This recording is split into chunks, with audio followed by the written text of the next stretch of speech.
Hey traders, it's James here from the A1 content team, and as we start today's stream, I want to share with you some exciting news from our friends over at FX2 Funding. FX2 has just launched their two-stage evaluation. The two-stage differs significantly from their one-stage, offering many benefits to traders. First of all, the profit targets are much more manageable, with 8% in the first stage and 5% in the second stage. Next, you'll get a 10% fixed overall drawdown that does not trail your account balance. You get all these perks on top of FX2's existing world-class customer service, high-performance technology, and a choice between two amazing trading platforms, CTrader and DXTrade. There's a reason FX2 Funding boasts a Trustpilot rating of 4.7 in this time of industry turmoil. They are a serious company run by seasoned business professionals and always take conservative steps to protect their traders.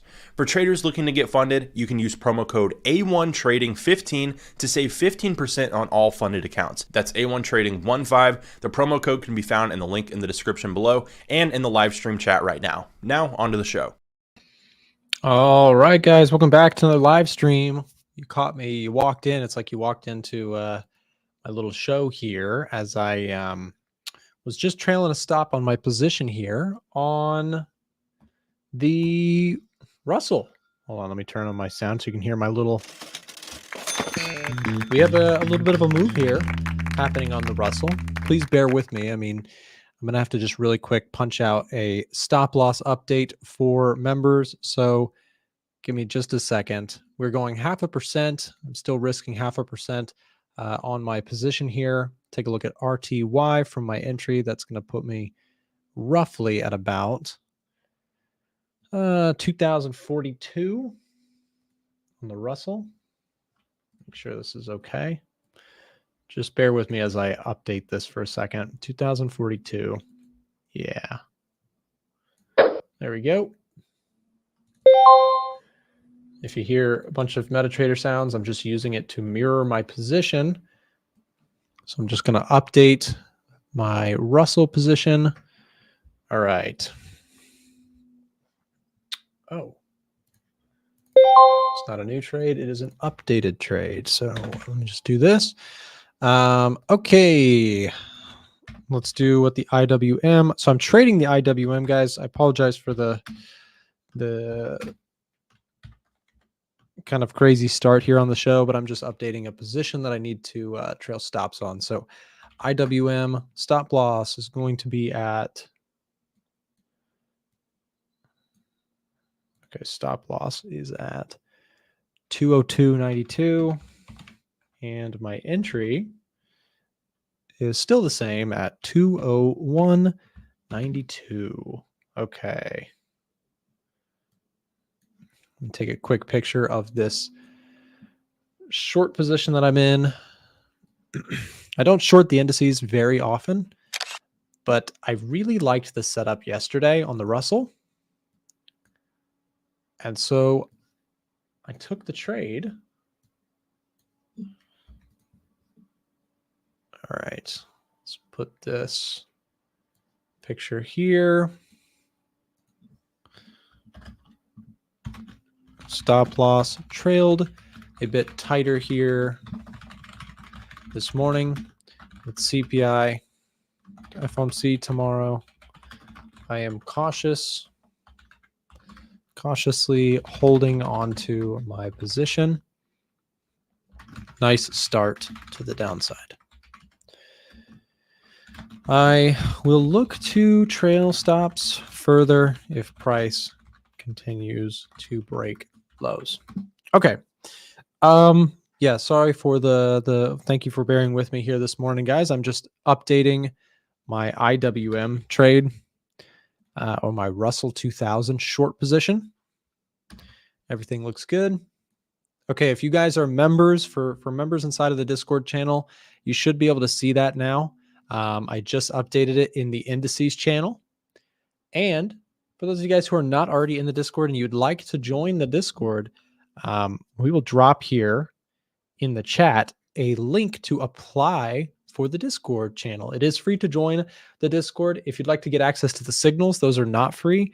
But again, you can sign up or get some more information just by filling out that application that gets dropped there. You can join the free one if you have not already joined that. And James, let me know if you need that link. If you need that link, I can get it for you. Okay. So anyways, let's talk. There it is. Boom, bam. Thank you very much. All right, guys. So yeah, if you'd like to join the Discord, there is a free version available. All you have to do is just fill out this quick application and you can join the free Discord. And good to see everybody. What's up? Good morning, good afternoon, good evening, wherever you are in the world. Thanks for hanging out with me. I've got a couple positions on here this morning. I'm short the Russell 2000. That is, of course, a small cap index. So it is kind of like trading the S&P 500, but instead of the top 500 companies, the top biggest 500 companies in the US, the Russell 2000 is a mix of smaller companies. And again, I liked the prospect of shorting this one yesterday. And when this thing popped up yesterday, I took a very small position. This is not a big, you can see this is a big drop. I mean, this is probably about a 1% move. Actually, let's measure it. How far is that? Is that a 1% move? It's over 1% move, 1.13% move in the Russell. And so my profit on this one is just $450 right now, which is that's good money. Don't get me wrong, but it's not very big on the account. It's because usually when I short, speaking completely honestly, shorting is way harder than going long in a bull market. But I like the downside for the Russell. And part of the reason for that is this popped up on my watch list yesterday. So the Russell, why the Russell? Why the Russell now?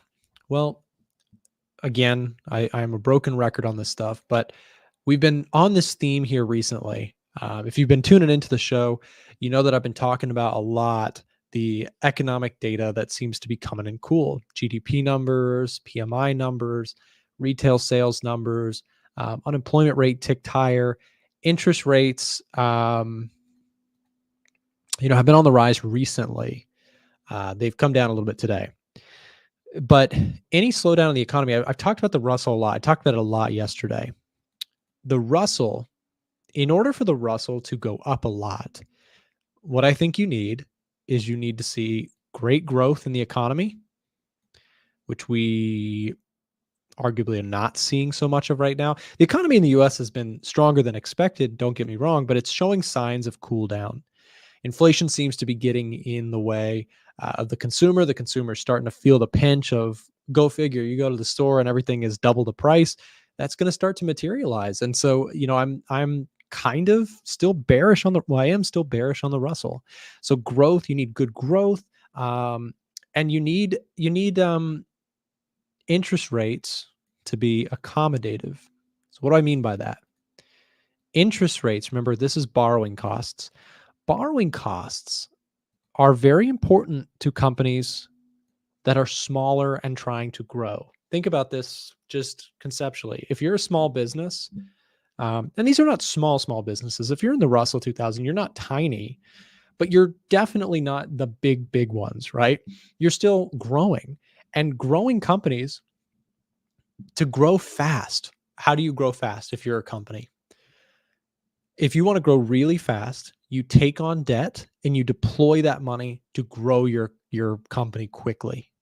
So that's how small companies can grow quicker, right? Think about a quick example like McDonald's in the early days. When McDonald's was a small business, they borrowed tons of money so that they could build out tons of restaurants. They had a good model, but in order to grow, they needed a corner restaurant everywhere. How do you do that? You borrow money and you build it out, and then you pay off the debt and you have a huge profitable company. But right now, interest rates are still kind of high. And the growth story is, in my view, a little less attractive than it was. So for me, the Russell is not today, not right now. Now, if you get an environment where interest rates are coming down, but the economy is staying solid, the Russell's the place to be, no question. That's where I want to be long the Russell. And I want to be long the Russell aggressively. But right now, I don't see that scenario. And I'm not saying like, oh, I'm reading the tea leaves. No, software is helping me to spot that right now, economic prints are missing expectations as a collective. And that is showing me growth may be challenged. Let's stay short the Russell for now. Does that make sense? If that made sense, if that was helpful to you, do me a quick favor, thumbs up the stream. Really would help out the show. Got 260 something people here. Do us a quick favor, help us out, get the show on the map today. Hit the thumbs up button. We appreciate it. We'll be taking a look at lots of different charts today. I'm still long on gold. I am still short on the Russell. I'm long TLT. I've got a plethora of positions, and we've got to talk about them. Tomorrow's a big day. Tomorrow is a really, really big day. Tomorrow you have CPI. And to be honest, if we take out these lows, I'm going to continue watching this short position. If we take out these lows, I will probably trail stops into profit for the Russell because I don't want to mess around with CPI. CPI, if you get a really cool print on CPI, this thing could fly, right? Now, I want to stay in the trade because if inflation is problematic tomorrow, meaning inflation does not make substantial progress, this thing is falling off the screen, right? It's very volatile. The Russell is a volatile index. More volatile than the other ones, right? More volatile than the NASDAQ, more volatile than the S&P, the Dow. I mean, of course, you could pick time frames or select periods where they're less volatile. But as a whole, guys, I mean, the Russell is volatile. And I like that volatility for if I'm going to short an index, it's usually, at least in this environment that we're in, the Russell. The Russell is my candidate. If I'm bearish on the market, I short the Russell. Not always. I look at what's popping up on the EDGEFINDER, to be completely fair. But another candidate for if you're bearish, like if you just generally think things could normalize, is keep an eye on Bitcoin. I don't know if you guys trade Bitcoin or watch it, but Bitcoin is sitting at a level of support. I was looking at this morning. Bitcoin at 67,150. If we break through this, if you get a strong close, more importantly, tomorrow, if you get inflation problematic, like hot inflation tomorrow, Bitcoin could continue lower, right? It's down 3.5%. I'm not a perma bull or a perma bear on Bitcoin. I just kind of use it as a trading vessel. And I want to add clarity too to this idea that I have on the Russell. I know I keep coming back to it, but I'm not long-term forever bearish on the Russell. This is just a short position because right now, conditions look good for a short, in my opinion. If that changes, I'm a fan of the Russell. I've made money on the long side many times on the Russell. When we saw inflation early 2024, I was super, super bullish on the Russell because you had inflation coming down meaningfully and growth was hanging in there. I was like, you just want to be, I was long the Russell. And then things changed. And again, I'm not a fortune teller. So when stuff changes in front of me, I try to stay realistic with it. And so I cut ties to my long positions. And now I'm even short because again, now we're getting inflation still sticky, but growth kind of getting challenged by slowing economic data, unemployment rate ticked higher. So again, I'm not a perma bear by any means when it comes to the Russell, but I have been taking a lot more shorts than longs in the recent months. Gold, I'm still long, guys. I have a position on this one. Has not made a huge move either direction. For gold, I'll keep it pretty brief in terms of analysis. Same concept. Slowing economic data keeps me bullish on both the bond market for now, as well as gold. So I like gold, I like bonds, and right now, again, I'm holding that short on the Russell. So that's predominantly where I'm positioned. On top of that, on my S&P 500 trade from April, I'll get to that in a second, actually. So here's the thought process on gold for me. Tomorrow, inflation is very, very important to gold. If you get inflation numbers that are improving, like coming down, gold probably does okay. But here's my opinion on this. Even if the inflation numbers come in hot tomorrow, as long as we don't break these lows, I'll stay in gold. For me, I think that if inflation, if the economy is showing signs of slowing, but inflation is hot or colder than anticipated, I still like the story for gold longs right now. So it almost doesn't matter tomorrow. It doesn't matter what happens with the inflation figure tomorrow, as long as it's not ridiculously one way or the other. I like gold longs right now, but listen carefully here. I'm not saying no matter what, I'm full margin, I think it's going up. I'm just saying if you get a hot inflation read, the market probably will sell this, which I'm fine to stay in as long as we don't break lows. That's the difference. I have a stop loss in place. If price breaks the lows here, take a look at the 4-hour chart. As long as price doesn't break through these lows on GLD, I stay in the trade. If it closes below the lows, I take a loss and I move on. There goes the Russell. Very, very nice price action here this morning. IWM hit that level perfectly, sold off. If you're a member in the group and you caught the Russell trade, shout out to you. That's awesome. We got a nice little move there. Little to no drawdown on the Russell. Look at that. $600 on a small trade. I will take that all day. You'll notice that usually when I short, if I short the indices, it is usually on small size. It's because it is just a harder trade, unless I think Lee made a point earlier. Find it hard to short unless it's a full-on bear market. Rarely found in gold or indices. It's difficult, right? Shorting is not something that I do frequently. But the trade for me was very much lined up. Software indicated Russell looks bearish. Price came up to a level that was just so crystal clear. I mean, 4-hour chart. This is a beautiful trade so far. In fact, if this closes like this on the 4-hour, I'm going to trail stops into profit, and I'm just going to say, I'm just going to let it ride. Whatever happens, happens. But I really like this. I mean, this is the price action here to the downside, very clean, and I'm feeling really good that this level held so tight. Like this came up to resistance yesterday. I told Frank I'm going to get short to the Russell. He watched me take the trade, and he said he was going to join me on it. I don't know if he took it or not, but we will see. Dollar index is up here this morning, probably contributing to a little bit of bearishness. Look at this, guys. Look. So let's follow up on the analysis from yesterday with the dollar index. We talked about how this candle closed. If it closed weak, to point out my own analysis, I said if it closed weak, be careful, it could go lower. So I was wrong about that because look at this. We've got a weak candle close, but the dollar index is now pushing right through the highs. So if you get actually, a candle close like this today, very, very strong for the dollar in the short term. But I think you just have to be careful because it's all about tomorrow's CPI. CPI is definitely the most important component of this week.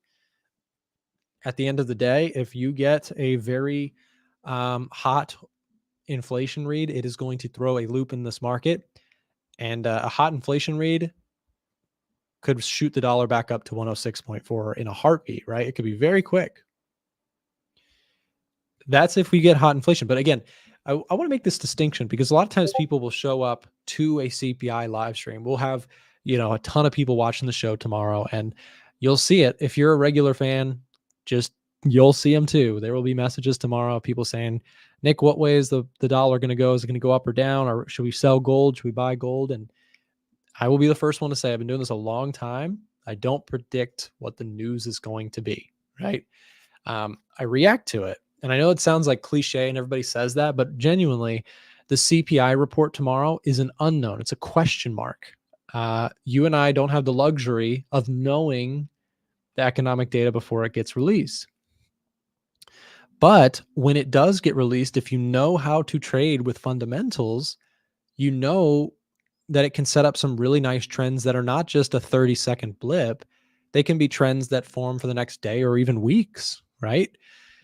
If you get a really strong inflation read, like a hot inflation read, meaning higher than expected, and let's go take a look at what expected is today. So let's go over here. I'm just going to pull this up really quick. So tomorrow, you have inflation expectations for a 3.4% year over year report. That is the same as the previous. So let's just throw out some scenarios. Let's think through these together, and let's do some prep work. Let's do our homework. If you get CPI year over year tomorrow to come in at 3.5%, the market, what will it do? Think to yourself, what will happen to the dollar if inflation is sticky and actually rising back up? How would that cause? What would happen to the dollar? What would happen to stocks? What would happen to gold? If this happens, the dollar probably goes up pretty strong. You probably get a huge green candle. In fact, where's my perfect candle? Yep. You might get a perfect candle if you do, in fact, see a green candle to the upside for 3.5%, because that would be higher than expected. That would be, think about what that's saying. Okay, inflation is not coming down. Inflation is actually rising. Not good, right? And that would, again, produce your huge green candle to the upside for the dollar. But what if it comes in at 3.3? And again, I don't know what these numbers are going to be. This is why we are practicing. We're preparing. If you get 3.3, the dollar index does the opposite. At 3.4, you probably get some selling of the dollar, but not too much, not a huge move. If it comes in as expected, probably won't do a ton of movement. It could, but really it would be a surprise one way or the other that would cause a big move. So if the dollar gets really strong, obviously that's going to probably put some pressure on gold. It's going to put some pressure on stocks. So if you get a 3.5%, the market is not going to like that. As in the market being the S&P 500, stock investors, gold traders, they're going to sell aggressively, most likely, right? If you get 3.3, they'll do the opposite. They'll cheer it and they'll send things higher. So I just want to do a little bit of prep work for tomorrow's CPI report. It is very, very important. So we will be live streaming for that event. And I just want to take a second to remind you, if you are newer to the show, a couple resources for you. Number one, hit the subscribe button if you're new. You can hit the notification bell if you're finding this video or this live stream helpful and this is your first time here. We have a rotation of guest hosts that will come in tomorrow. We'll be doing a show all day long. It'll be a lot of fun. If you are not already in the YouTube family here, hit that subscribe button. And here's one more tip for you. If you head over to our website, a1trading.com, first of all, there's a bunch of free tools on this website. This is my company's I run a software company that builds tools for traders. Our website has a ton of stuff for you. You can join our free Telegram, which just popped up. But also you can, if you're a real fan of the show, hit this button right here and you can pull up at your convenience the live stream schedule with links to our latest streams each and every day. You can see we are working. We were talking about it this morning. James and I were discussing tomorrow's lineup. We got a full lineup of show hosts from all over the world. It's going to be a lot of fun. So if you ever want to tune into this or if you want to check the schedule, feel free to just head over to our website and click that button. That's something we just got built for you. So hope that's helpful to you. Also, so again, positioning for me, gold longs, TLT, Russell shorts. Let's go have a look at everything. So the Russell, I think, is having a good start to the downside today. Nice little follow through. I mentioned that I will trail stops if this market continues to roll over. Gold, I am long, and TLT, I am long, but in the red on this one. So we're down like $830 on this one. This is more of a position trade. It's a longer term trade that I'm in. Just waiting on this one. I think that yields could come down. As I've been pointing out, I think that the economy may be showing some signs of cooling, and that could lead to TLT rising on falling yields. Speaking of yields, we're getting a little bit of a drop on those today. Here is the 2-year yield, the 10-year yield, the 20-year yield. Also, I should mention, if you guys don't already have a copy of the EDGEFINDER and you'd like to get 25% off, we did extend the sale here a little bit longer. just to make way for our big event tomorrow. We have a show all day long. So this is just a heads up. If you have not already picked up a copy for 25% off, we just extended the sale. If you would like to get access to the EDGEFINDER for a full 25% off, it's a one-time fee. You don't have to pay monthly payments to us to access our tool. It is really a one-time fee, but full transparency, we raise the price over time as our upkeep costs go up, as we build new features. So if you want to unlock all of the features of the EDGEFINDER for yourself, the COT data, the data scanners, the EDGEFINDER score indicator, again, the COT, the smart money indicator, the retail positionings indicator, we just have so many different tools available. If you do not already have a copy of the EDGEFINDER and you'd like to take advantage of the 25% off sale, please click this link here. And let me see what that looks like today. I want to make sure that there is, we just extended the sale. Yeah, there it is. Okay, EDGEFINDER 25% off flash sale. Again, this is ending soon. If you're watching with me here live and you'd like to pick up a copy for that discount, boom, click that link, chat with a rep, and someone from our team will give you any questions you might have too. Feel free to just chat with someone on our team. We'll get you set up with that.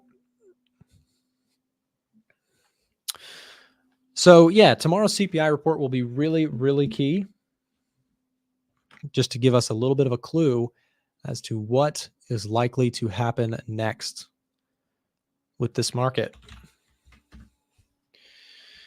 Okay. When does this 4-hour candle close? Let's see. We still got 2 hours, 12 minutes on this. So my thought process on this is that if we close like below that area, that's going to be a signal for me to go ahead and trail stops. Because I am aware that, of course, you have huge potentially market moving news tomorrow. So I just want to get out of the way of that. Let's talk now just for a moment about my positions on the S&P 500 and XLK. I'll give you guys an update on that here. Let me just pull up my brokerage. 1 second. Okay. All right. So let's filter for a second and just let's take out stocks. We can just look at ETFs, options, bonds. Yeah, that's good. All right. So VOO, XLK. These are two positions that are, well, I have 3 positional trades open right now. TLT, the S&P 500, and the technology ETF XLK. So I have sold, I've sold calls against my positions. And it very much depends on what happens tomorrow, because if the market drops tomorrow, these will look genius. And if the market rips higher tomorrow, these will look foolish. But here's where I'm at with this. So let me show you this. So if I go over to, let's go XLK for a second. So if you don't know what XLK is, it is just an ETF that tracks a basket of technology stocks, specifically like NVIDIA and Microsoft, and I've got some exposure to many different companies. Well, what I did is I sold a call at $220 per share. I sold 10 contracts. What that means is that my position, if this market rips higher past this level, I won't make any gains past this point. I'll make gains up to that point, but I've sold calls. So I will sell my shares to someone else. They have the right to buy my shares at 220 at any time. They could buy it right now. I'd be happy if the person who bought these calls exercised their calls right now, I would make a big profit on a move that never happened. So that would be fine by me, but they're not going to do that. So if this market rips higher though, then what happens is I don't lose money, but I'm hedged. I own 1,000 shares myself. And if this market rips past the highs, then I see no gains past this point. Because remember, I agreed when I sold the calls here to sell my position at $220 per share. So I'm floating a really great profit on this. But why would I sell calls? What's the benefit in selling calls? Well, I get paid a premium. And in fact, the premium that I collected for selling this call came out to just around $2,000. So on my position, I got paid $2,000. So I already got paid the $2,000. As soon as you sell a call, you get paid the amount. So I'm up $2,000. So why wouldn't everybody just be selling calls all the time then? There is some downside, and the downside is the lack of upside if this market rips higher. So if tomorrow's CPI, I have some quote unquote risk, the opportunity cost, right? If inflation comes out really cool tomorrow, the market will probably scream higher, and I will miss out on some of the gains. But I'm okay with that. I accept that I will potentially cut off my upside, just like a take profit order, by the way. A take profit order is technically capping your upside. I'm capping my upside in exchange for $2,000. Why would I do that? Because I think there may be some pullback coming in this market. That's why, right? The reason I might do that is because I think that the market may not do that move. If it does happen, then again, I miss out on some of the gains. But so far, this market's kind of gone sideways, and NASDAQ hasn't really gone too far either direction. And I would say that in the short term, I am leaning bearish rather than bullish on some areas of the market, specifically like the Russell.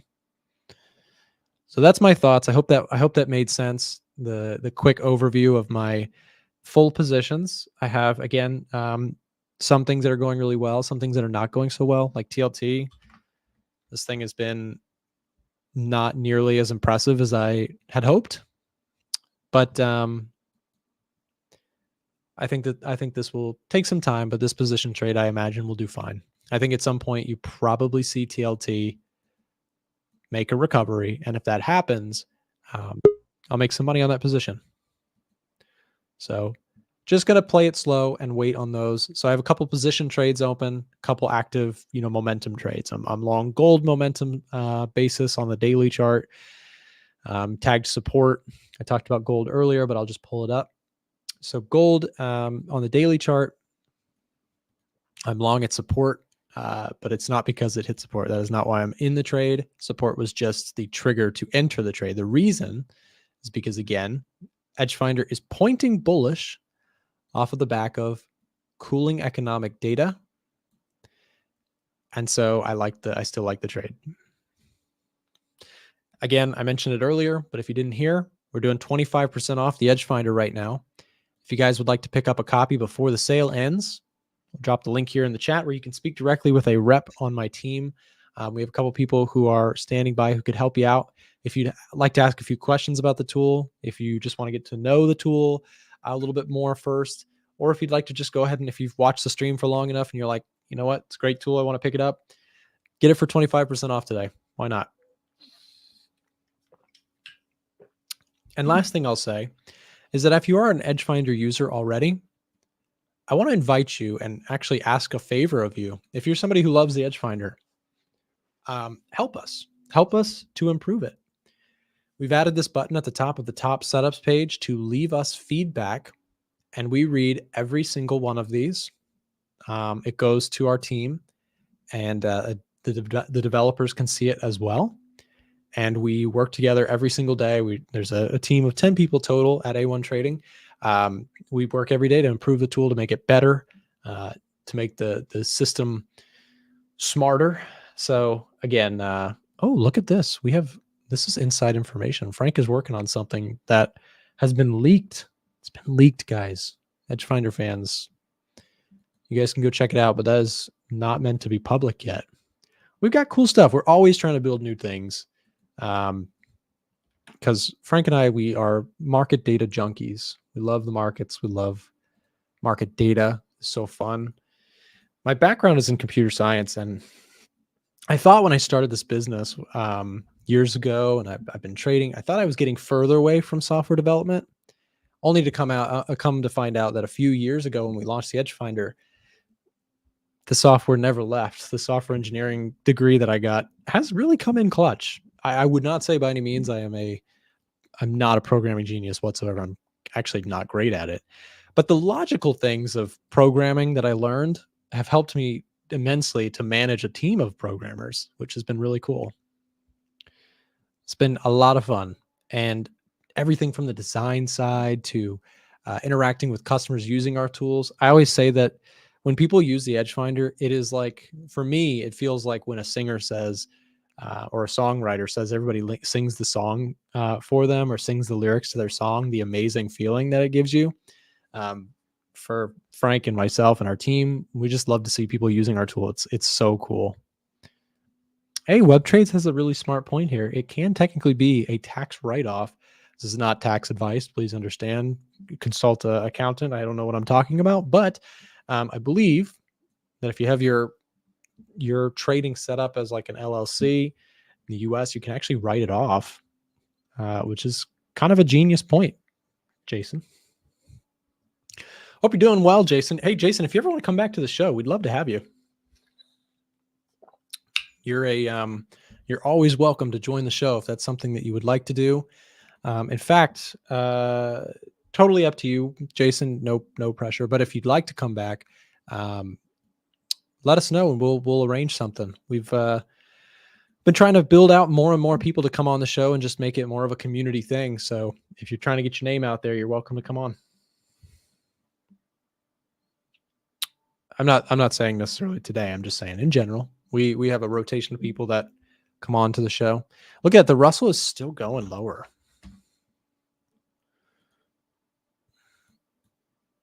That's a perfect candle. Perfect candle. That green candle. Not quite a perfect candle, actually. I take it back. A perfect candle is like that. Oil's looking nice. Yeah, I'm kind of annoyed. I got stopped out or trailed out for profit on oil. Came up, took out this level, took me right out of the trade. So I got stopped right here. And now it's starting to roll over a little bit, but that's okay. It wasn't a big position either, and I did make money on it. But obviously I gave back a lot of the I was long, I'm sorry, I was short for this move here, and then this move back took away a lot of the gains, but I still closed out for a profit. So a profit is a profit. We'll move on. Look at that. Bitcoin down 4% on the day. Dollar index up 0.3%. So imagine things like the euro are getting beat up a little bit here today. Look at that. Euro breaking support. Retest entries might be interesting, but I don't think I have setups on that. No trades there for me on. Actually, no USD pairs. Oh, pound dollar is the only one. Pound dollar potential bullish setup. Let's go look at that. Yeah, pound USD, I actually don't hate the idea of maybe a long position at support here. But I'd be careful with that, especially with CPI right around the corner. To be honest, I probably am not going to take many more trades before CPI. Probably just going to hold on to the ones that I have and just manage trades that I have. SMH down 1% on the day. Yeah, right. Yeah, right. I don't believe it. SMH doesn't go down. That's just a blip. Just tap the screen a few times. It'll go back to green. Chris liked that one. Speaking of Chris, we'll bring him in just a second. We're going to take a quick break, guys. And then we'll be joined by Chris Pulver, who has just come on to the show. So stick around. We'll be right back just after this. Attention A1 Trading Show fans. If you're interested in getting free access to the EDGEFINDER or our premium trade alerts, listen up. For a limited time, our show's partnered broker, Eightcap, is giving out free access to our products when you sign up for a new trading account with them. If you already have a broker, you may want to consider switching to Eightcap because of their low trading costs, a wide range of trading assets, and their amazing customer support. If you'd like to get access to our software and Discord server for free, click the link being dropped in the chat right now and ask one of our team members for more information. Don't miss your chance for free products and an award-winning broker. Now, back to the A1 Trading Show. All right, and we are back with Chris. I'm hiding behind this thing, Chris, but I'm coming. Give me 1 second. All right. The stream. Yeah, I'm the stream now. I've become an android. Chris, you like my joke about semis down 1.3%? Yep, just wait. Is this thing broken? I mean, it got to be wrong. There's got to be an incorrect data feed. This literally happened yesterday. NVIDIA was down. What the heck is this candle? That looks wrong. Oh yeah. That can't be right. But anyways, yeah, yesterday it was like the same story. Yesterday it was like down in the morning, and I was like, uh-oh, little downside, and then boom, right back into the green territory. So we'll see if this we'll see if there's a repeat function here today, but I don't know. I even though this is down on the day here, Chris, I don't, and I'm speaking, I have a short position on the Russell right now, but I don't see a ton of follow through ahead of CPI unless I'm missing something. I think it's probably just going to wait until CPI, right? Most likely. I think that so I had a discussion pretty much at length about just CPI, the Fed, big picture for the second half of the year. I wanted to actually jump into, so Frank and I talked about this yesterday. You had brought this up as well before you jumped off the stream yesterday, but I wanted to zoom in here and let's go to the last like 7 years, because what I kind of pinpointed on the inverted yield curve with the 3-month 10-year is I would be quite concerned if we go into Q4 this year and this is no longer inverted and we have a rough and tumble Q4. So back in 2001, October to December was a down quarter, and that proceeded to give us a pretty hard hit recession for the next year. 2007, 2008, we had we came out of the inversion. We had a down quarter in 2007, 2008, early quarter, and everything was down, making lower highs, lower lows. What kind of makes me nervous about this environment is if we zoom out and show that 34-year history, this is uncharted territory, right? That's what nobody really knows how this plays out, because yes, we had a recession. Yes, we had a recession. Yes, we had a recession. We had the downturns in the market that were very violent. This obviously was short-lived because we have the tools and resources to buy our way out and debt fuel these rallies. But this was ugly, and this was ugly. But this is, what do we do with this? What makes me nervous is if this thing comes out of the inverted territory. What I zoomed in on, and I'm going to share this with you. The average inversion to recession is 24 months. Okay. So when I zoomed down on the EDGEFINDER, this is what I thought was interesting. It's October of 2024. That would be 24 months. See this? So right here, like end of October 2022, that's when we started the inversion. So, and granted, it doesn't have to be on the nose 24 months. It could go to 30, 36 months. It could be longer than what we think. But at least it shows me like right now, this isn't the case as far as like the average recession, like post inversion. But 24 months is 24 months, and that's the average. And I could just see this market, surviving and shrugging off a lot of stuff until Q4. And then I'd be, like I said, if we see a bad Q4 this year, that gives me a lot of additional caution going into 2025. But if we see a solid Q4, it's kind of hanging on to everything until 2025 gets nasty. Well, you're talking about an environment, Chris, if for that to, let's think about what gets us out of the inversion kind of story, right? Because for those of you guys who are just tuning in, if you missed our conversation about this yesterday, we talked about how historically speaking, a inverted yield curve, which is basically long duration being less attractive than short duration bonds, right? Yields being inverted. When that happens, historically speaking, it has always led to, when it comes out of inversion, it has led to a recession every single time that it's done that in US history. The point with saying that is that, Chris is pointing out that we've stayed in this inversion for like the longest we've ever stayed. 500 plus days. Yep. Longest. So what does that tell you? So what is that? And the thing is, how does it come out of inversion? Well, this reverses. So this number, the yield offered by the 10-year goes down, right? And the 10-year goes up. Sorry, yeah, it goes up. Yep. And this one goes down.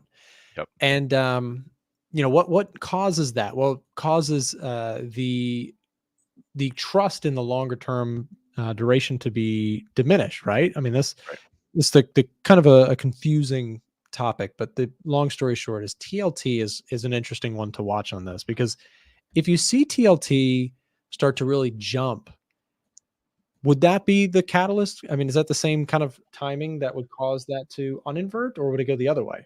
Well, I think TLT going up is more of that's just a straight up safe haven play, in my opinion. I think Okay. what makes this this is the concern.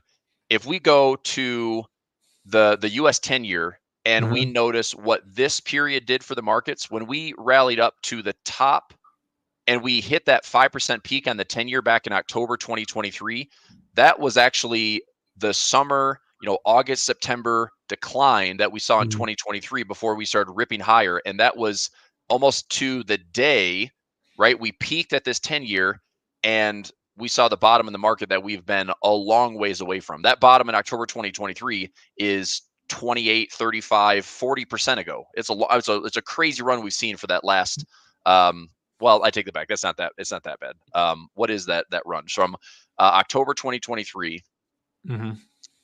we're talking. I mean, it's not that far off, dude. That's a huge run, man.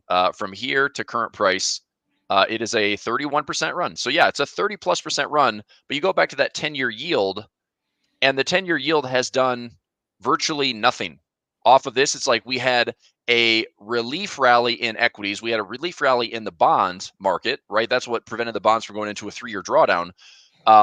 But this has not nearly looked the same as the stock market. So that typical inverse correlation of if stocks are up, bonds are down, that's true right now.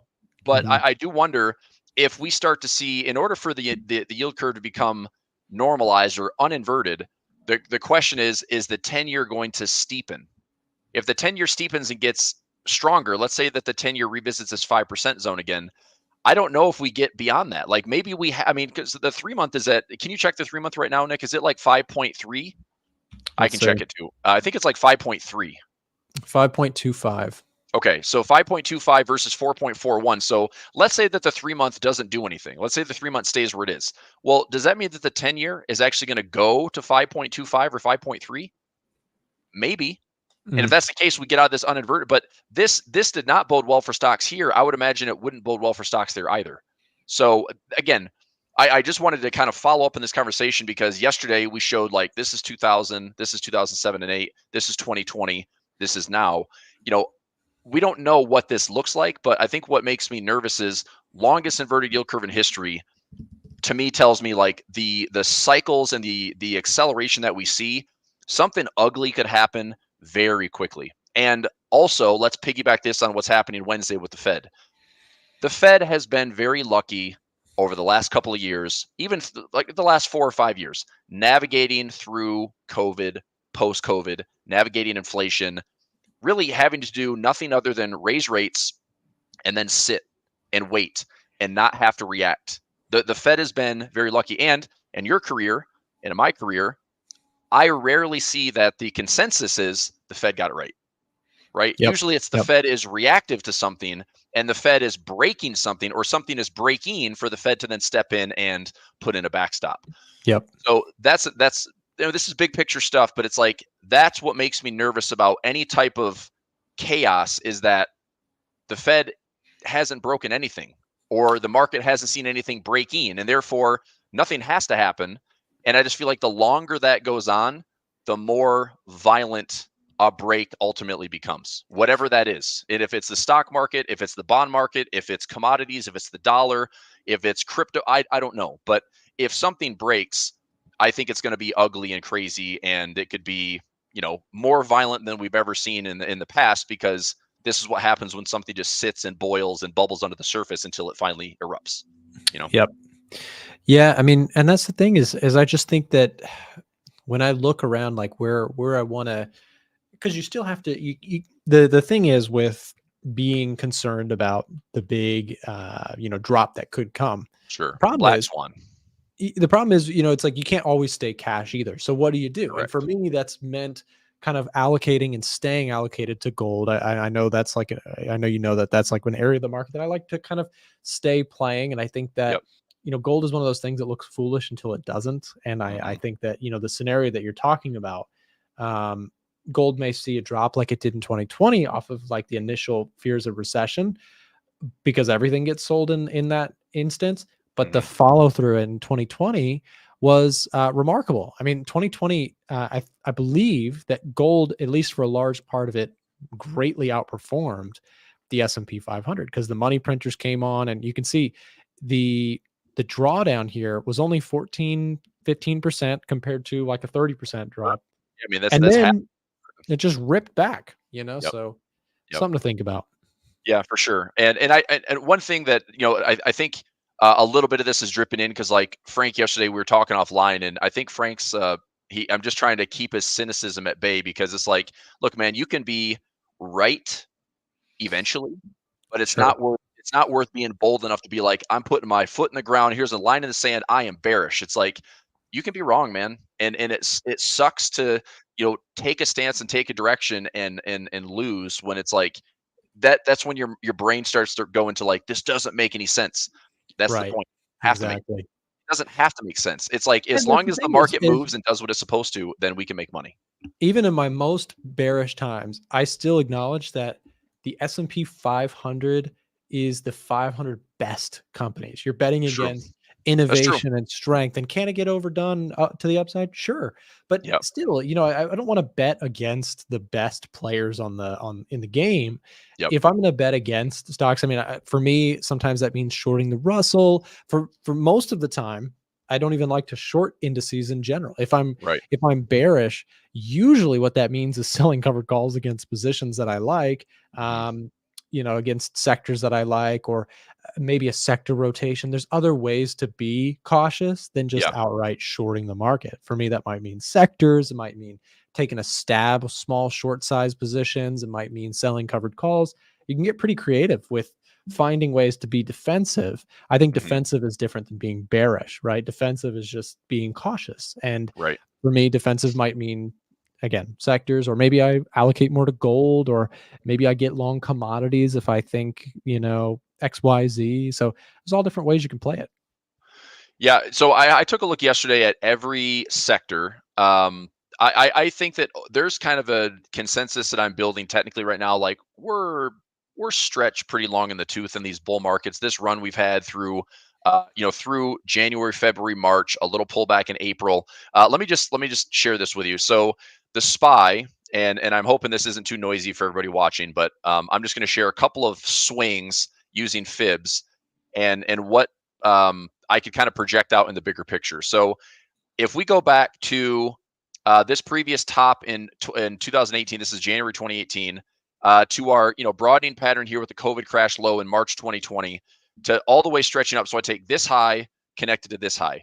Now this channel, if I go, I'm going to circle all my levels here. So I've got resistance here, and then somewhere in this area, since this is current price. So anything up in here would be future resistance if the market continues to rally.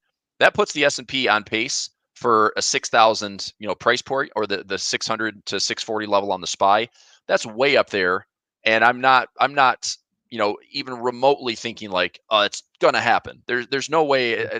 It can happen because technically it makes sense, and this would be absolute melt up if we get that to happen. That would blow through already. All the smartest banks in the world and all the big financial analysts have changed their price targets to go higher, thinking the S&P is going to be at 5,400 or 5,500. Look, 6,000. You don't see that number getting tossed around a lot, but it's there on the charts that I see. Now at the same time, you take this low to this low to this low, and where does that project from current price? This is our support level. One of these two areas I think is very capable of getting hit. I would say that if we hit resistance, great. That's the melt up that keeps going, and that's the gift that keeps on giving, and everyone's, pensions and retirement accounts and the markets overall, everyone's happy. But if we get to that level, Nick, I am way more interested in being a bear at that time, because it would make some sense. And then the flip side of that is, if we see a correction, there's at least a level of pretty strong support to buy, as opposed to this thing break structure and like where does it go out here?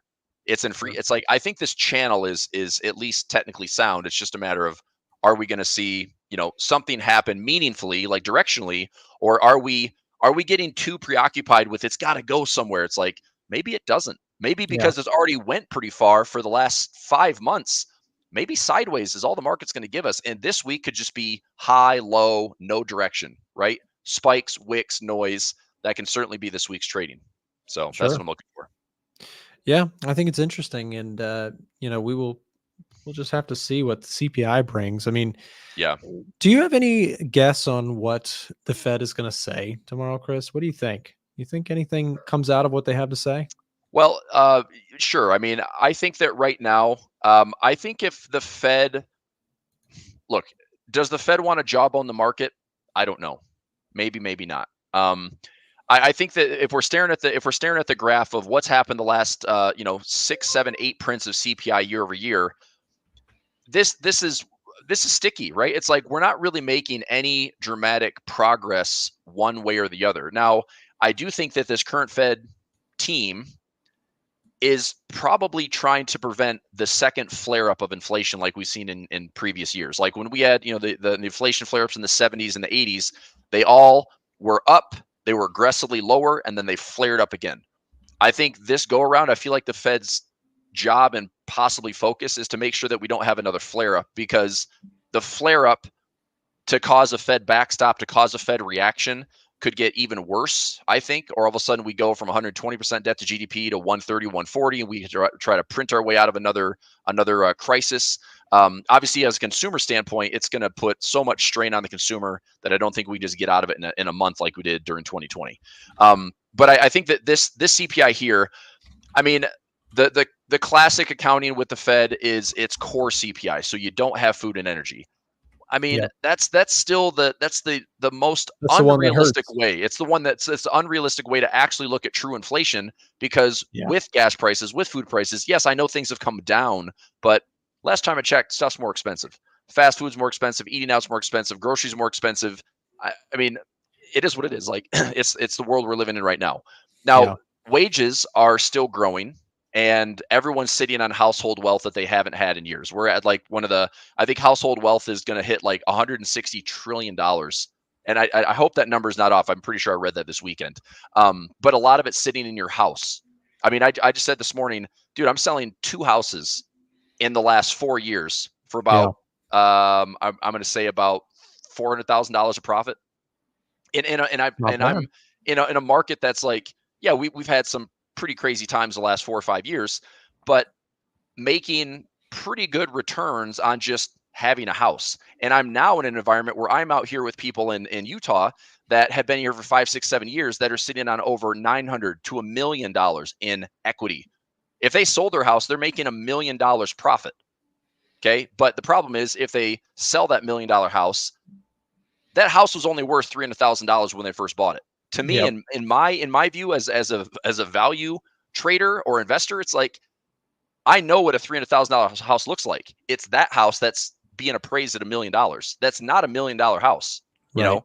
So it's a skewed look at like household wealth, and everyone's doing so well. It's like, not really. It's just it's sitting there, and like it's funny money in paper, that it sounds good, it looks good on paper, but if you don't have real like money coming in or savings coming in, or you're not taking out a crazy interest loan on your house, it's like I'd hate to be in that environment where it looks good on paper, but it's paper rich and it's not actually wealth. Exactly. And that's the thing is, there's just there's a lot of money that has been generated from, the inflation story, but as well as, financial markets being, high. That's another thing. I heard somebody talking about just how the Fed is looking to cut rates at an all-time high in the stock market, which is also kind of an interesting kind of couple, to see Fed cuts coming in or anticipated when the stock market itself is at all-time highs. Usually it's like we were talking about earlier, usually they wait for some sort of sign, and that could be some of the cooling economic data that we've been seeing. I think you're seeing maybe some early signs of it. But will that be coupled with, a stock market that actually starts to drop? Is that when they're going to start to rate cut? And if that is the case and forecasts are on par, then maybe you're looking at a little bit of a bearish rotation for the next few months into that rate cut. So I don't know. We'll have to see. Chris, I'm going to have to jump off here. I got to jump into a podcast. Okay. So I'm gonna leave you to it. But before I step out, I'm just gonna leave the show with Chris. Everybody, hang out with Chris for a little bit. He's got his own YouTube channel. We're going to be dropping the link to that. He also has his own Twitter. If you guys would like to follow him on his socials, we'll drop those here in the chat. It's at Real Chris Pulver on Twitter. and his YouTube channel will drop the link. So Chris, you got it from here. We'll see you back tomorrow, man. All Big right. day Thanks, Nick. tomorrow. Yeah, See big ya. day tomorrow for sure. Thanks. So to continue on with what Nick was talking about, I took a screenshot of this yesterday. I think I did this when I was with Frank. I just want to take a snapshot and kind of acknowledge this is what the Fed rate tool is showing right now. So this is a CME Fed Watch tool, and the probability of a rate decision, not tomorrow, okay, not July, like nothing's going to happen. And so, we want to see what CPI does tomorrow. The forecast for the year over year is 3.4. I think that, a print lower, if it's 3.3, 3.2, okay, yippee skippy. But, the lowest that we saw here recently was 2.9, I believe. And then we've kind of, ticked up another 3/4 of 1%. This to me is what looks like sticky inflation at this time. Is the Fed comfortable with the 2 to 3% inflation reality? And look, you have to remember, we're sitting at 5.25% to 5.5% with the official cash rate from the Fed. Cutting rates by 25 basis points, even cutting rates over the next 1 to 2 years by 100 basis points, if we stay where we are with this economic data, call it true inflation or not, if our rate is 5%, 4.75, 4.5, 4.25, but our year-over-year inflation continues to print 3.4, 3.2, 3%, sub 3%, I think that's really a key level that the Fed is wanting to see. I truly think that the Fed wants to see CPI getting below 3% again to show that we're kind of on the right path towards deflation, right? But they keep talking about 2%, sub 2%. I think we are a long ways away. We're potentially, 1, 2, 3 years away from actually seeing sub 2% inflation again. So, the nice thing is we're seeing 3.4. The Fed fund rate is 5.25, 5.5. There's been no cuts at this time, but could the Fed afford to make a 25 basis points cut? Yes, they can cut 25 basis points, and really, that shouldn't change the fundamentals of the market. We're still at a restrictive rate. We're giving the market what it wants to see, which is the Fed actually showing that, okay, the pause cycle, we went from a crazy rate hike cycle to a pause cycle to now we're starting to cut rates. What's interesting that just happened last week, and you'll notice this in the Forex market, there's monetary policy divergence. Other central banks are cutting rates ahead of the Fed. So we now have the Swiss National Bank has cut rates, the European Central Bank has cut rates, the Bank of Canada has cut rates. If we start to see the Bank of England, the RBA, the Reserve Bank of Australia, or the Reserve Bank of New Zealand, if we start to see those banks cutting rates along with the Fed or pre-Fed, I mean, this is what makes that weird analysis of, is the dollar going to get stronger because it's still the last central bank standing to hold that pause cycle, right? This is the William Wallace, like, hold. And that's what the central bank is doing for the Fed compared to others. It makes the dollar more attractive. And we've seen the last 3 days especially, it seems like the dollar index is holding some pretty strong support levels that, I have not been certain on what the dollar wants to do. I have been slightly tilted bullish on the dollar, okay? But seeing this level finally stand around 103.90, 103.85, I had this as my line in the sand. If the bears could break that level, I was willing to say, look, I think the dollar is going to get weaker, right?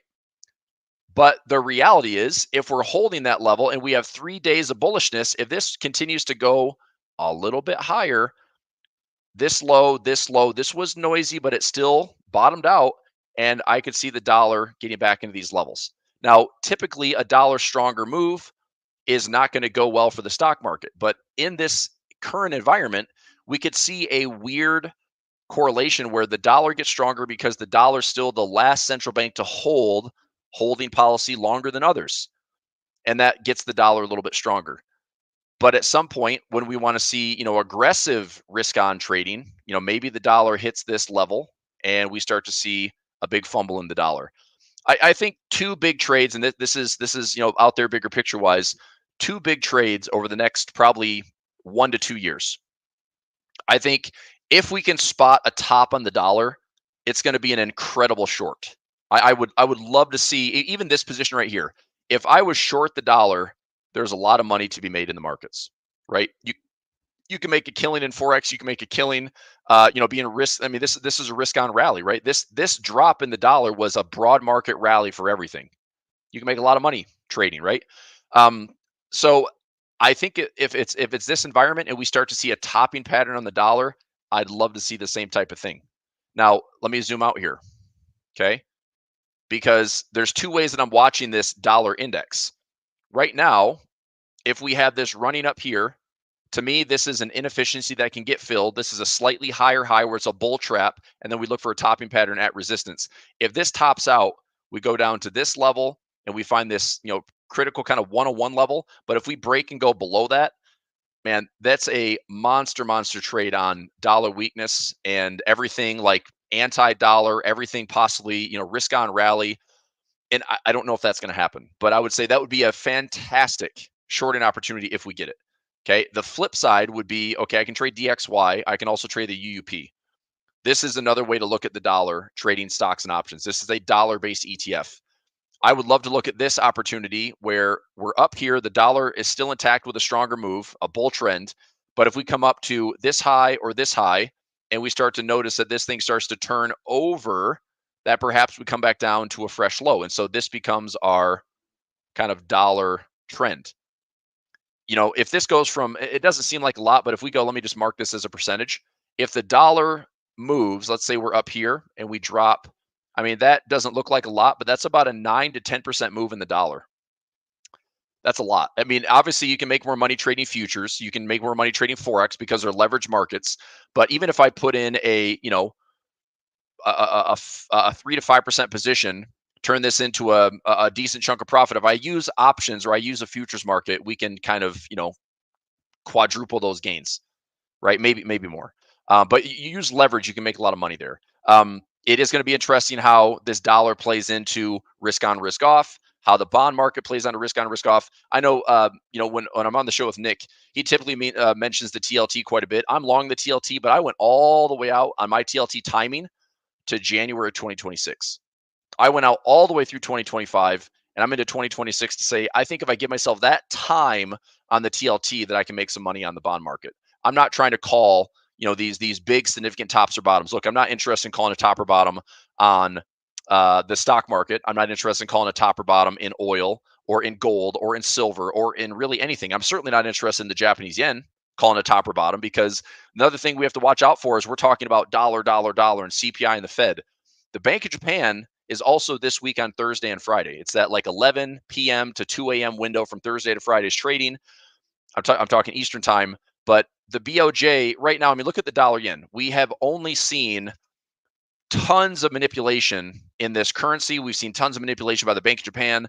I have lost all interest in trading the Japanese yen. I really have. And the reason why is it's not a technically obedient currency any longer. At this point, it's like you're waiting for the Bank of Japan to intervene. You're waiting for something, uglier to happen that is going to be something that's probably uncontrolled, where it's going to be slip, there's going to be wicks, there's going to be flash moves. That's not the type of Forex market I want to trade. I want to trade the technicals. I want to trade the boring stuff. I want to trade the pockets, the pivots, the overbought, oversold conditions. I want to trade a good, solid setup.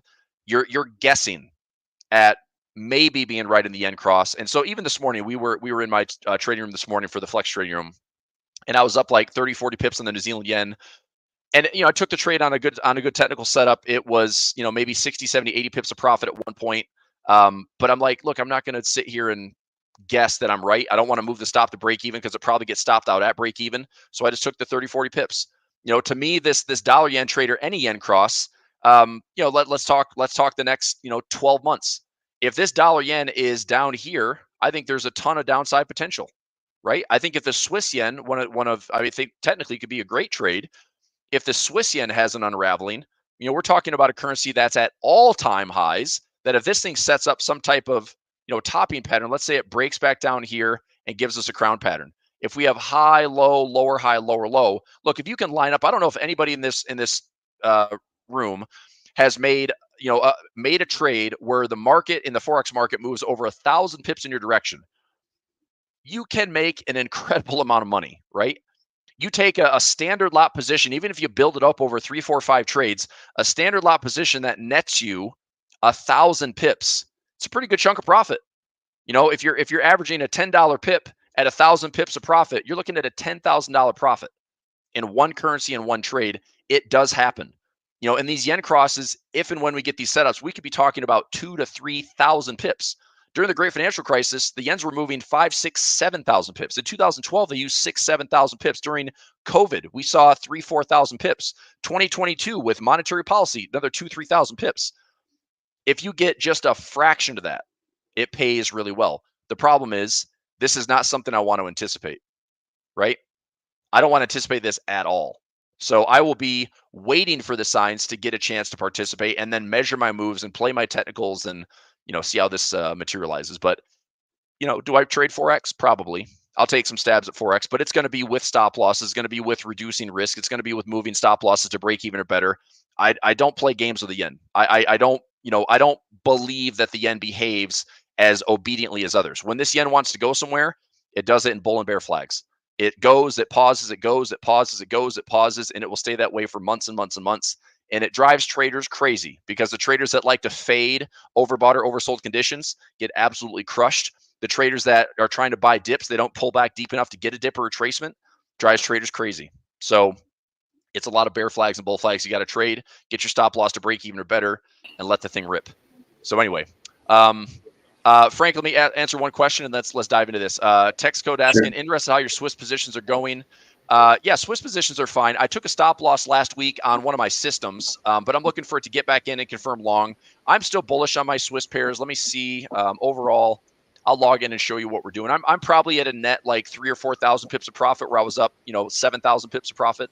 So I'm still I'm still positive on the overall position. I'm still collecting some decent amounts of swap. I'll give you an example.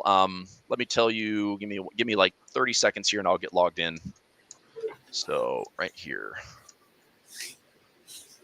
Okay.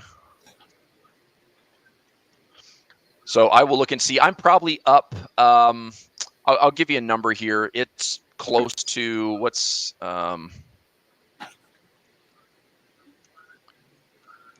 so about 5. Okay, so I'm up about 5% in swap. And 5% swap is pretty good because I'm overall like my position size.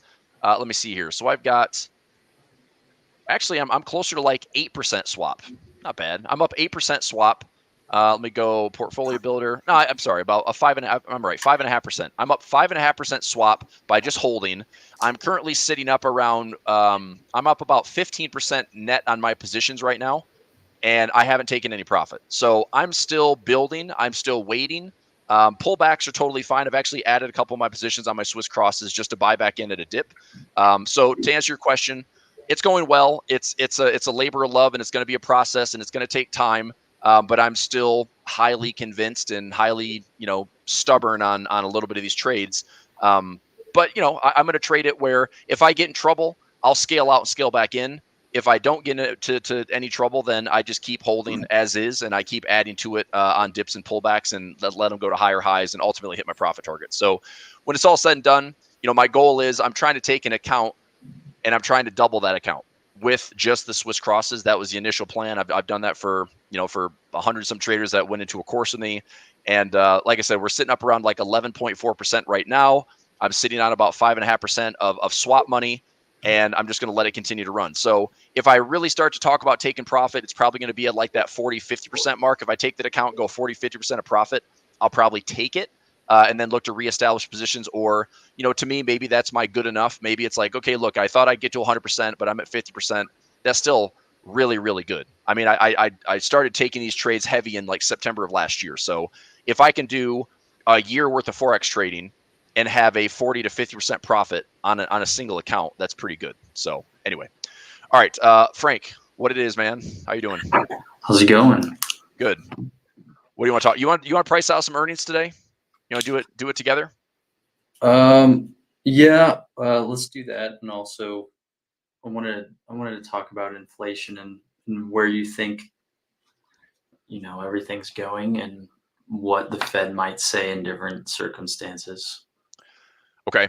I can answer that. I'll give you like the minute elevator pitch on the inflation. So CPI data comes out tomorrow. What I think the market would love to see for a positive move, I think the market would like to see a less than 3.4 print year over year. I think that also gives the Fed the runway to maybe be a little bit more dovish for this meeting into that September rate decision. I think this also changes the Fed watch tool from roughly a 50-50 split to then the market really leaning towards that first rate cut in September. For me, I firmly believe that the Fed will not do anything in November. I think that would be madness if they did a November cut 2 days after the election. So to me, it's either there's going to be a tester cut in September just to pacify the markets, and then if all goes well and nothing breaks, then we possibly have another cut in December. But it will be interesting to see, can the market stay at these all-time highs and we cut during all-time highs, or does the Fed not have to cut because everything seems to be working as usual, right? We're humming along. We're in this Goldilocks market. The labor market's softening. But like you talked about, and we talked about this offline, look, the whole market right now is being carried by 10 stocks or less. And that's a really uneasy feeling to see that there's such a lack of participation and there's a lack of follow through in the broader market strength that it feels like this is unsustainable to have this much concentration. But that is also the design of a market cap weighted instrument. So I thought a lot about this since we talked yesterday. It's like, yes, the SPY, the QQQ, it doesn't make any sense that it's the same 3, 4, 5 stocks that are leading the charge and bringing us these all-time highs. But at the same time, that is just the cream rising to the top. That really is what it is. And I know that it's not sustainable necessarily, but it gives the broader market a chance to catch up. And maybe that equates to the bigger health of the market, or it doesn't. But to answer your question on the Fed, I mean, I think if we print lower than expected, that's probably going to let the market think, okay, Fed, give us the guidance, give us the dot plot. Let's see what the Fed rate decision path looks like over the next 12 to 24 months. And let's look at if the probability changes that there's a higher probability of a cut coming in September, that's probably getting priced in. That could lead to another melt up. I mean, you had mentioned yesterday that 450 or that 550 level on the SPY. I see the 545, the 555 window as well. So that could be the melt up. Also, it feels like everyone is talking about being bearish right now. Everyone's talking about, the market tipping over and being too overbought. If everyone's positioned that way, and I don't know what, I mean, do you have the COT? Is there any COT on actual like equities or index positions? Yeah. So do you have it pulled up on your thing? No. Is it on, you guys have it on EDGEFINDER, right? Yeah, I can share my post sentiment. screen. Yeah, go ahead, share your screen. So it's kind of weird. We saw a lot of buying in the tech stocks. So we got 2.7% increase on the net open positions on when you're accounting for long and short, there's more longs.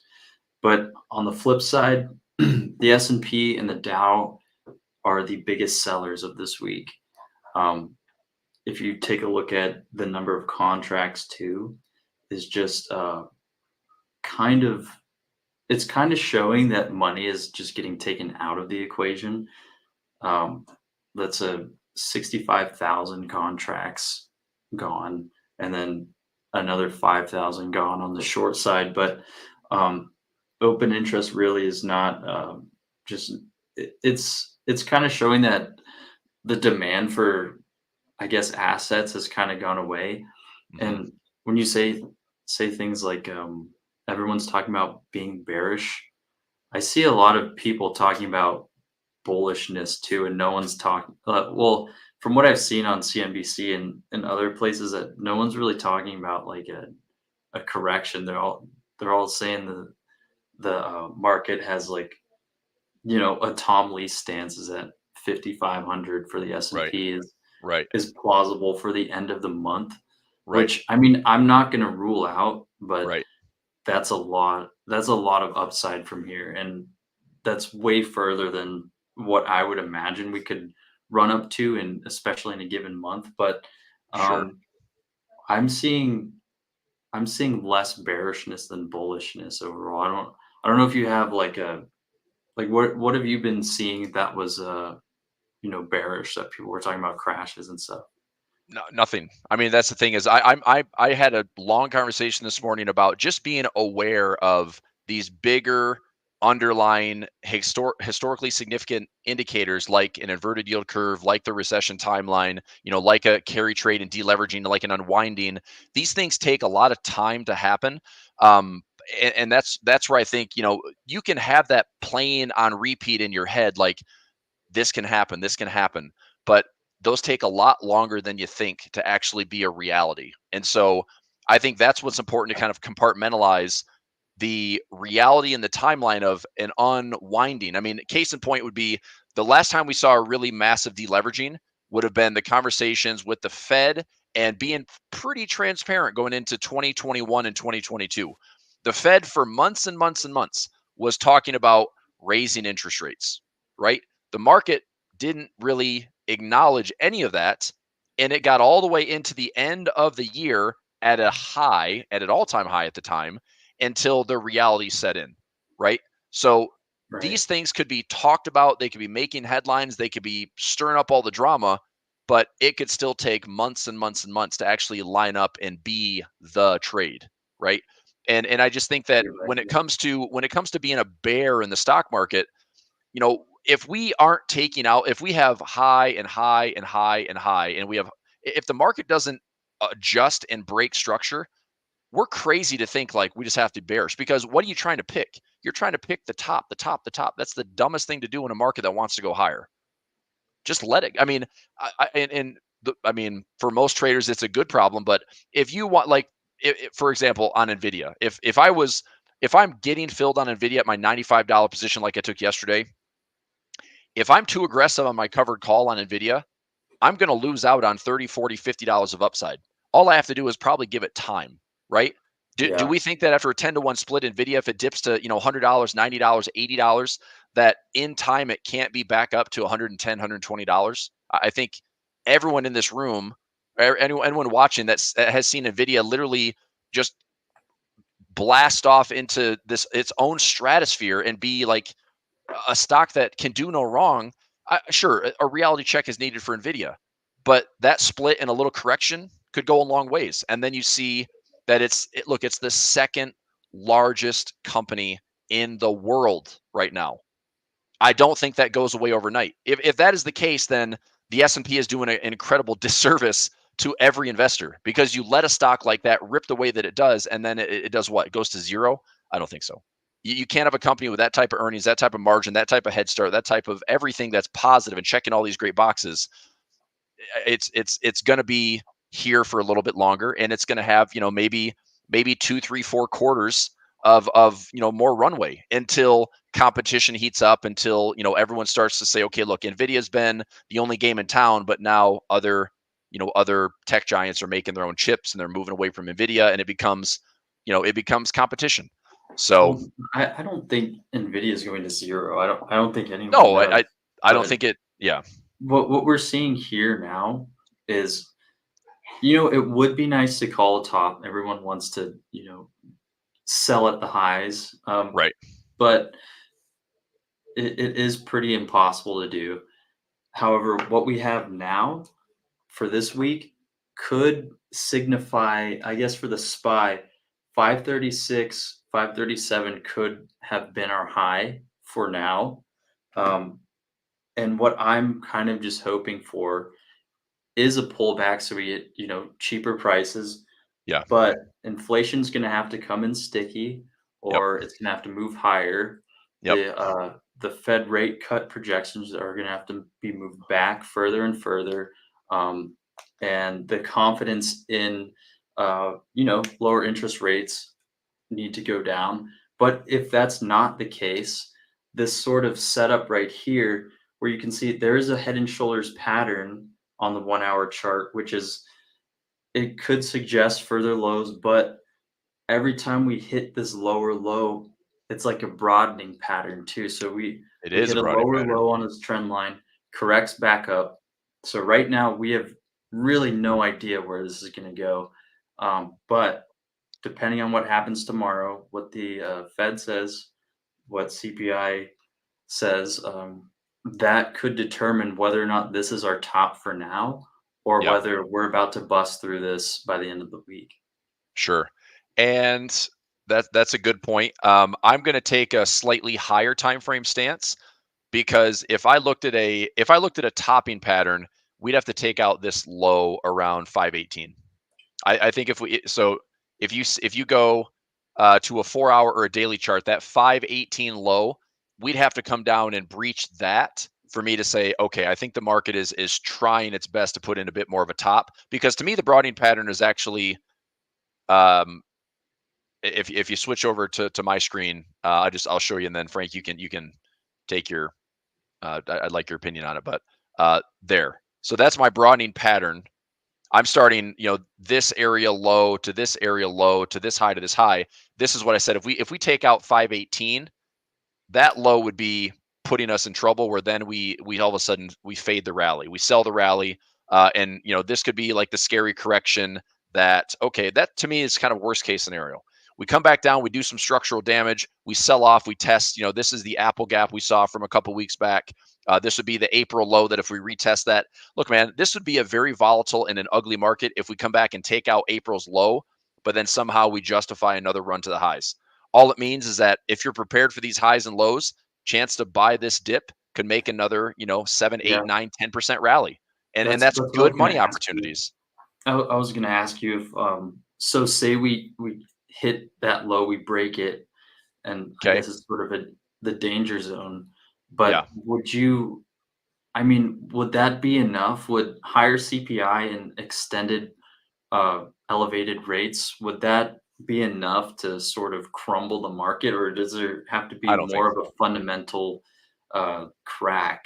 This is just, we're talking about like a small correction agree. during the year, which is not going to be like a depression that people might be afraid of. But like, what Yeah. do you think? I think this type of move where we're actually doing some major damage and giving back a lot of the gain. This would be back to resetting the entire gains for the year, by the way. If that were to happen, we're probably going into an escalated geopolitical environment. We'd have maybe a China-Taiwan situation. We have something much worse in the works, other than like, well, inflation's sticky. It's like, okay, inflation's been sticky for 3 freaking years. It hasn't broken the market. We're sitting here talking about all-time highs for 3 straight years. So I don't think it's that. I think that if we get, and this is an easy way to watch it, okay? Just like we talked about yesterday, this is last week's high. This is last week's low. If we hit the high, there is an 88% chance that it will not test the low. So that's why I'm watching this so closely, because if we going into tomorrow's trading, yes, we have CPI data. Dude, CPI data in the morning coming out at 8:30 gets the futures market rocking and rolling, gets the pre-market levels moving a little bit. I have seen, $3, $4, $5 gaps coming into opening bell with the CPI day. And then on top of that, you get the FOMC the same day. It can be a very wild day. I mean, we could see, if CPI data comes in lower, we could see this thing up to 538, 539, 540. I'm sorry, dude, but the Fed is probably not talking this market down any more than a little bit of a dip, right? If CPI data comes in higher and all of a sudden we're down pre-market, 530, 528, well, maybe we come after last week's low, and that's going to be the threat for the week. So again, you kind of take it day by day. Like tomorrow, if I'm on session, I know I'll be on with an FOMC session with you guys. I'm probably going to look at positioning pre-Fed and just see what a 0 to 1 to 3 day expiration looks like, because we had much movement this week yet? No, we're in like a $2.50 range right now. The market should be moving about $11 to $12 in a given week with high volatility. So I think we can move, maybe $3, $4, $5 over the next couple of days. If nothing happens today, where it's just gap lower, come back to the middle, and we're just sitting here waiting for CPI, waiting for the Fed, then to me, the bigger play is we go up or we go down. We can get paid that way, just playing volatility for the next couple of days. So, but you're right. A correction, sure, makes sense. I'd like to see one myself, but at the same token, I don't think a correction on CPI and Fed talk is going to be enough to break the market. I think it is. I mean, when was the last Fed meeting that we had? Let's go. I'm trying to think when it would have been. We had a May. I thought we had a May one, right? Was it May 1st? Does that sound right? May 1st? Go back. No, I'm not going to say anything yet. I'm just going to look it up. Okay. May 1st, FOMC. Yeah, so May 1st. Let's go to that timestamp. So May 1st, we had a combination of FOMC and we had Apple earnings on Thursday. Did the Fed do anything to disrupt the market? Yeah, intraday it disrupted the market, but what happened by the next couple of days? By Thursday, Friday, the market was up at higher highs. So the Fed on May 1st was right here. Intraday, it was a crazy day. We opened, okay? So this is May 1st. So we opened so this is a candlestick. So we opened here, had a slight low on the day, but we went up I do remember this now. We went up from 500 to 508. We went up $8 between intraday movement and the Fed pushing it higher. And then by the end of the day, closing bell, we pushed all the way back down to where we started. Crazy day, dude. An $8 move in a single day. That's 80% of the daily trading range or the weekly trading range. So yes, it's a noisy day. It's a very volatile day, but did it disrupt the market, do any structural damage? No. So going into this week's combination of CPI FOMC, to me, structural damage to the downside would be we've got to take out these lows with a close, and we probably have to take out, maybe this 528 level as well. That's a $6 move to the downside. If we do real damage, it's down here below 518, in my opinion. We got to take out 518 to really look like, okay, the bears are not playing around. They're pretty serious. But if it's noise, I mean, dude, if the market just dips down $3-4 and dips up $3-4 or rips $6-7-8, that's a day that I want to trade. That's a day to be intraday trading. That's a day to be zero DTE trading. So if you like volatility, you're likely going to get it, and that's what I want to trade. So that's where I'm at for this week. I'm not going to. And look, this conversation that we can have, and we're speculating. What's the Fed going to say? What's the data going to show? Dude, we can have the most genius opinion that means absolutely nothing. So it's honestly better just to talk about what is likely going to happen, which I think is price volatility, and then let the dust settle, and then we can make an assessment to see, okay, does this start to make sense? Do factors in alignments like the Fed dot plot, does it start to change things? Does this rate decision probability change after Wednesday's close or Thursday's, Thursday, Friday this week? Does it change anything? If it does, cool. That gives me some data to go on.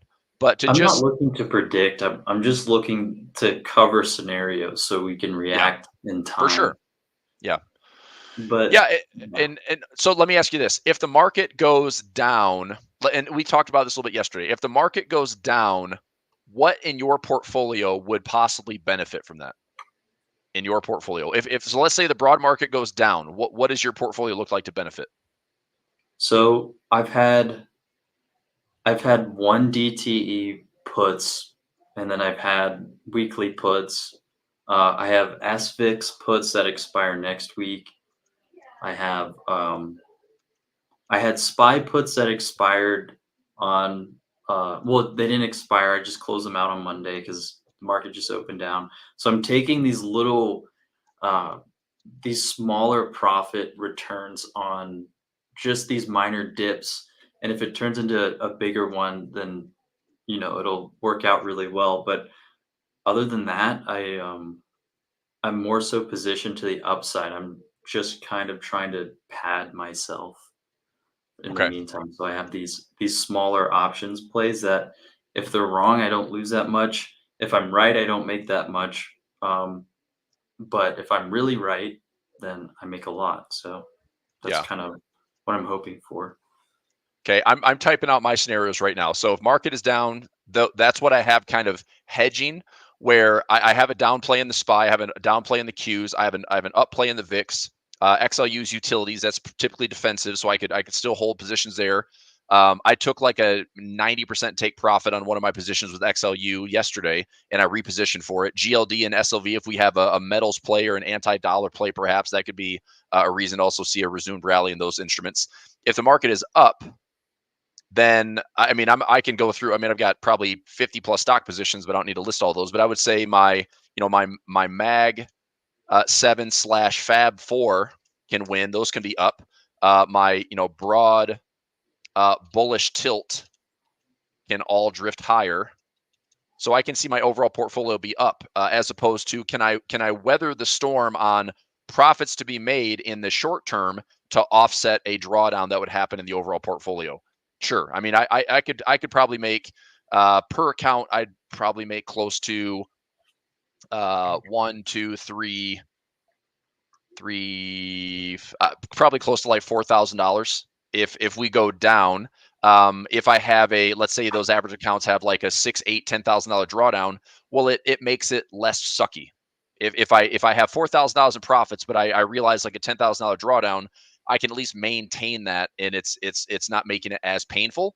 If the market's up, then I still hold, and my broader market portfolio is up. I can still win on the SPY, the Qs, the DIA, the SPX, the NDX. I can win all my stock positions. My bullish tilt that I have, it's like that creates new watermark highs for me and everything. So yeah, I'd benefit in the up market. I'd benefit way more because everything goes up for the most part. So I'd see a bigger green number for my portfolio.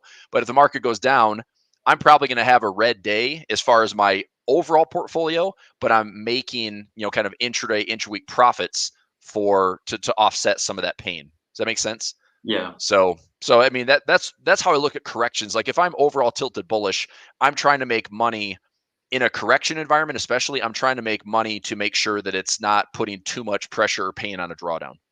So I've got positions to work both ways. It's just, this is why we can talk neutral about everything, because like it really doesn't matter. I mean, regardless of what we want to happen, we're not in control of it. So whatever does happen tomorrow, whatever does happen by the rest of the week, what really matters is, did we have positions that allowed us to make money or not? So that's really the end game. Is as long as things are risk defined, you can take losses and move on, or you can make some wins and make some money and move on. You're still here trading tomorrow. You're still here trading next week and next year. And ultimately that's why we're doing this. It's like, it's just a week. And the nice thing is I would take a week like this where it's all the speculation and all the anticipation, but at least we know the market's going to move. To me, that's way more exciting and way more beneficial to position for than nothing is happening, right? To me, that's where things get really awkward. Is like, dude, this thing is low volume. I mean, here's where I would say this is the toughest environment for me. If I see the volatility index is down at these crazy lows, and it just stays there. The daily trading ranges are shrinking to nothing. The weekly trading ranges are shrinking to nothing. If all I can do is like, well, I got to put on a naked strangle to make some money, it's like, that is not the position that I want to take, especially in a low IV environment. That is just one bad volatility spike away from putting you into a lot of pain. So at least we have enough catalysts throughout. I mean, look, it's June, right? It's like, it's summer trading. People are on vacation. It's a little bit more passive. There's less volume, but there's still something at least exciting to have, traders trade, to have institutions, push price around a little bit. So that But to me you is got a an good thing. iron condor going, right? On the SPY? I do. I think it's all the way up to 545. Let me check that I can log in. Let me check. I want to say that's out to July. Let me check. You're positioning for volatility, and that's the play, I guess, to do it. Yeah, so it looks like this. I have it. So this is that's my trade. So as long as, my 850 debit, as long as I can cover my 850 debit right here, then it's profit. Anything that moves, beyond that. So if and the nice thing is, because I went out and I paid for a little bit extra time, I do have some extrinsic value in the trade. So my time premium. And so if we get a big move this week, there is a chance that my 850 debit, even if we just move $7 or $8 in my direction, that could still be trading for $9 or $10 credit. So I can still turn it for profit. Is this for next week or a few weeks out? I went out to the end of the month, man. I'm not trying to time this thing. I'm just like, look, if this is a reason to get the market to move, I mean, like I told you yesterday, I base this on the average move for the week is still $12.39. If the market finds a way to hit that for a high or a low, and we have a $12 stretch one way or the other, that's plenty of money for me to make, from an 850 debit to a $12 plus credit. I'm happy making that. That's 30, 40, 50% on that position. I'll take that every week, all week, without asking any questions. So what would be nice is if it's a crazy move and I turn an $8 credit into a $16, $17, $18 credit. Or I'm sorry, $8 debit into like a $16 credit, because that's my max position. But again, I'm not holding my breath to want to see that happen. I mean, the last time I had a decent run, I took 3 trades in like 5 days and just repositioned this way, and I closed out like for $1, $1.50, $1.50 each time, and it probably added up to be about the same as if I were to hold it to completion. But It just was nicer to be like, take profit, reposition, take profit, reposition. And I just did that a few times. So some active trading. So yours is an $8 debit. So you're hoping that it moves $8 either way. Correct. So if I go to the weekly time frame, this is our weekly candle. So the week started, and I think I have a 536 and a 534, or I have a 534 and a 532. Just depends on, yeah. So right here. So I have a 534 on the call side, 532 on the put side. So I need this price, and you had mentioned 550. Well, that's a $16 upside. That caps my max move. I would turn an $850 into a $16 credit. I love that trade. If we get into the 547, 548, there's a chance this might be trading for close to $14, $15 a credit, which I'm totally happy with. Yeah. On the downside, 532, I need it to go to 524. That's why I looked at this 518 level. If we get to 518, that's another $5 or $6 on top of my needed move. So I'm happy to take $3, $4, $5 in net credit. One way or the other, as long as we have some decent volatility, this trade should pay. I've got the SPY, I've got the Qs, and the DIA will be interesting because this one has been kind of underperforming. But the DIA, if we have an up week, right? Up week, the DIA can kind of catch up and maybe make a nice little run to these highs again. If we have a down week, this is probably the one index that's the closest to doing some structural damage, right? If this is going to take out this low, let's say we go high, low, little pause, and we break that structure, that does some damage, but it also brings us right back into previous historical highs, which to me look like, I don't know. I still want to buy the dip. Maybe that's just me, but I'd still like to buy the dip on the Dow for longer term positioning. Yeah. So I forgot we were supposed to cover earnings too. Oh yeah, we were. Do you still want to? Look what we did. Yeah, let's do one together. I'm gonna do my trading room run 11:15. So let's get through one. Let's which go. one do you want to do? Well, let's go to the. I would say Oracle, since that's the nearest run. This is today after market, so we can look at Oracle. I was looking at Oracle and Broadcom and Adobe, just because those are. I mean, Adobe's kind of in the AI space. I read something that the platforms, like if you use like Adobe Premiere or their editors or Photoshops, like they're putting in some type of like AI portion to it, and it's obviously good to like get into the AI space, or it's good to maybe help editors and maybe it makes them more productive and working faster. But it also could be like threatening positions because now, one person can do the job of several, perhaps. So again, take it or leave it. I don't know, but I think these are the three that I was kind of interested in. I did look at Vera Bradley. It's only a $7.50 stock, but numbers wise looks pretty good, but I'm not interested in taking an earnings play on a $7 stock that's going to move maybe 50 cents to $1. That you just can't price that good enough. Yeah. So anyway, let's look at Oracle because that's aftermarket today, and then Broadcom is aftermarket tomorrow, so we can do that one tomorrow. And then Adobe is aftermarket Thursday. So let's look at Oracle, and let's go option slam, and let's go simply Wall Street. So I'm going to look at ORCL. So snowflake analysis wise, Oracle has been checking a lot of boxes here. So yes, they have a high level of debt. That is a concern, but everything else, good company value, earnings are growing, forecasts to grow, trading at, if you discount cash flow model, you're looking at a fair value for Oracle around $187, and you're trading at 125. So if you're longer term based on future cash flows, we're looking at $40, $50 of upside, which obviously that'd be exciting if you have some shares of that. Let me go to the stock itself. Okay, we're trading in a pretty tight range, and I'd say the good side would be, we break off and we continue to head higher. I'd say the reality is that we've already made a run and that this is kind of contained, and this maybe disappoints and comes back to $100. But I don't know what the numbers give us as far as earnings potential. So I'll type it in right now. Let's price it out. I'm gonna give it 10 points. That's what you think? I think it's gonna be 10. Okay. Okay. Well, the average weekly move is $6.87. The average earnings report is, or it says 11.92, but that looks a little overdone. If I go into, let me log into Tasty and I'll see what their IV play is as well. So that stock might not have a high IV rank, which means selling premium might not be great. but it's 11.92 on the average move for earnings, but I see a lot less than that. I would probably go conservatively, Frank, I'd probably go 10 because we have a 10 down here, 9, 10 and a half, 10.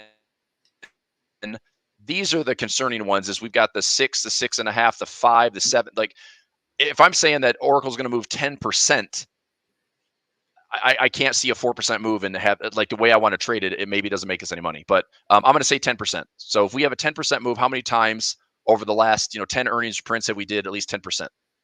Let's find out. So I'll cut this off at an 8-day expiration. So we did it here. We did it here. We did it here.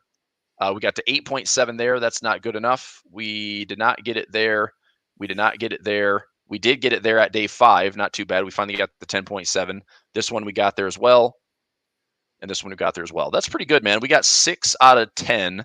So it's a little bit better than 0, right? So it's obviously better than 50-50.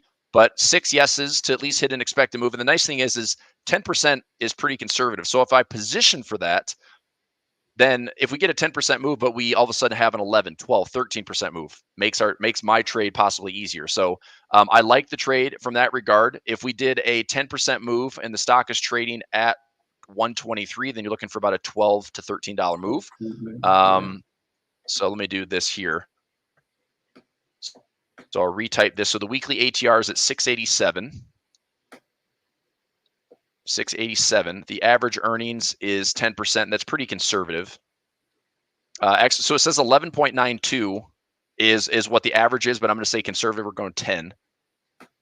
So 10% puts us around 12.38. And then if you take the full 11.92%, that's going to be a little bit higher number. So 0.1192 times 123.87. That's a 1476 move. All right. Okay. So that's what we're looking at right now. The weekly candle you can see has done mostly nothing. I mean, we've had a couple dollars up or down. So let me just take a look at it. So if I position here, let's go to Oracle. Let's see the IV rank and see what the expected move is here in the platform. ORCL. And let's take a look at the trade. So I would probably go out on Oracle to next week's expiration, not Friday. I go out to the 21st. And right now we're trading around 123.79. Let's just call it 124. Well, if I did a 125 and I did a 123, I'm going to pay $8.70 for a move that's expected to be 9.15. So we're getting the IV rank is actually pretty high, surprisingly high for a stock that's been sideways. But let's see what an at the money is. If I just did it right here at the money at 124, we're going to pay 962 for a 915 move, which means we're paying a slight premium.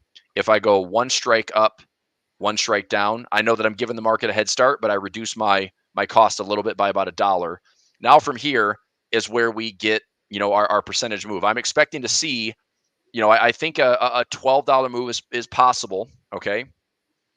So if I did a 125 and I do the 125 to 140, so I'll give it a $15 move, and then we have a 123 and I'll go 118. I'm sorry, 10. Hopefully there's the strike there. Fudge. I can't get a 108, so I can do a 110 or 105. I can do a 105. That'd give me a slightly. That's giving the bears more room, which is a good thing. But it's I'm not lowering the cost basis enough. Like this would take me down another 40 cents. So 740 on that debit versus 797. But if I'm right, I can give myself about $18 a max profit on the downside versus $15 max profit on the upside. This isn't a bad trade. Let me see here. So I guess the issue is like, can we get to 140, 150? I mean, if we take the trade at a 120, what do we go, 125? 125, can we get to 140? That's a $15 move, right? I mean, that pays for the, I mean, I'm looking at a debit here that's only going to cost me $7.80. I'll take the trade, dude. I'll take this trade. Let's see what we have. We've got enough, drama and volatility around it. I'll take a one risk trade on this. So I'm going to go 780 so I can cover the mid price. And let me throw this in. So I'm going to make sure this is the right account. 783, just do one contract. 780. Hopefully this fills. Filled at 780. Okay. So everyone's going to get a piece of this one. So this is my reverse iron condor 8051. Come on now.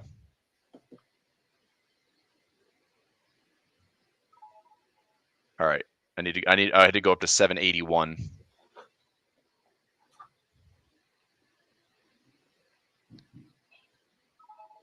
There we go. 634. What if you went like 10 points out either way?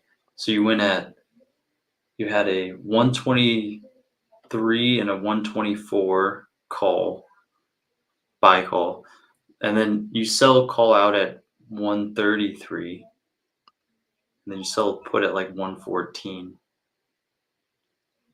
Let me price that out.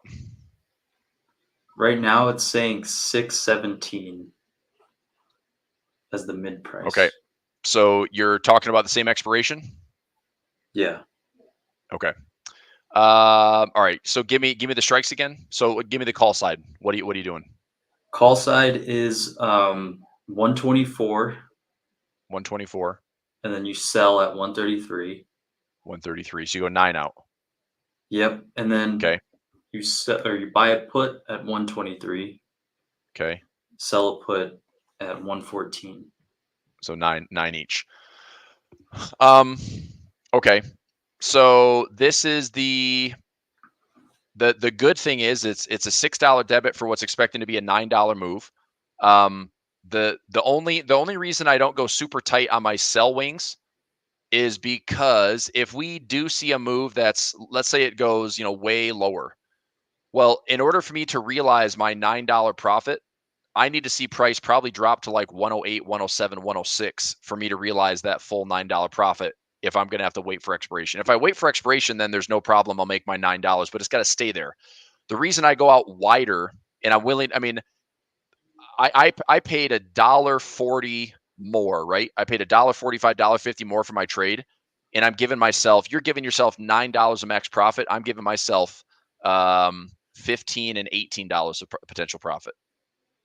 Right? Like, look at your trade right here. Your max loss is the whole debit and your max profit is capped at 280. Now, your probability is higher than mine initially, but because these sell legs can get in the way and your trade, like kind of pound for pound, your trade costs a little bit more, your max profit is a fraction of what mine is. Mine's like an $1,100 max profit for a 770 max risk, but I'm going wider.